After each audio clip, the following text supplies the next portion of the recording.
ላንተም ለደብረ ብርሃን ላሉ ለተቸገሩ ወገኖቻችን ነው ቮይሱ። እሺ ላንተም አንድ ላይ ስሙት። እሺ ታኩር እንደምን አለ? ሰላም ነህ? መጀመሪያ ላደረከው ነገር በጣም አመሰግናለሁ። በመቀጠል ወርቁ ፋውንዴሽን እስከ 200 ሚሊዮን ባጀት ይዟል ለዚህ ለተቸገሩ ኢትዮጵያውያኖች ለመርዳት። አሁን አንተ ሄደህ ለጎበኘው በዚህ ሰዓት መዋጮ የምታደርጉበት ግን 15 ሚሊዮን ብር ገቢ ያደርግላችኋል።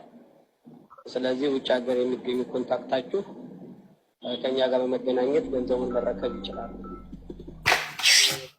እናመሰግናለን።